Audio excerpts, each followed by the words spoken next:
I discovered that I'm a great film lover. The very first German film I ever saw that I remember seeing was in this very room.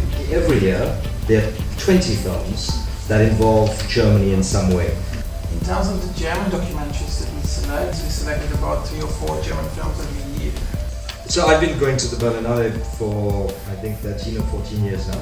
Of all the major festivals, Berlin is by far the most political festival, and I appreciate that a great deal. There are so many platforms, and one of them is obviously the Berlinale. And obviously the Berlinale is also is not only an audience festival, it's also an industry. There is the European film markets attached to this. The vision that the founders and the current directors bring to the Berlinale is a groaning smorgasbord of international filmmaking. Now there are more and more German films in Berlin.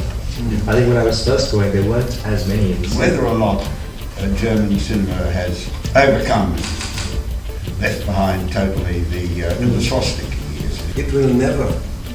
We never can go over what happened in the past between 1933 and 1945. We lost so many talents, all the Jews that got killed or forced to go to other countries. What we see in this movie, from Caligari to Hitler, it's so far away from nowadays. It's never really possible, is it?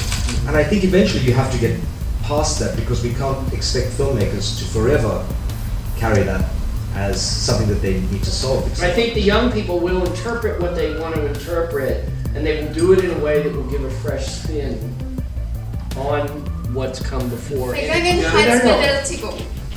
all I'm going to say. I'm wondering where animation stands in all of this. I know one talks about the feature film, the documentary, they all have such prestige.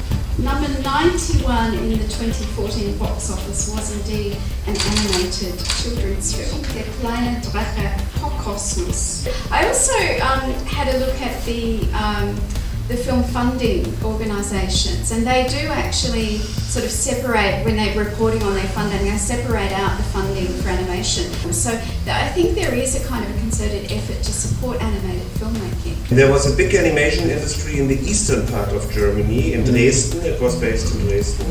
They celebrated now 60 years or something like that, an anniversary. Leipzig is actually a festival that combines documentaries and animated films. A couple of years ago there was a film by an Iranian-German filmmaker called Green Days, which was a combination of animation and some of the mobile phone footage from the 2009 post-election crisis in Iran.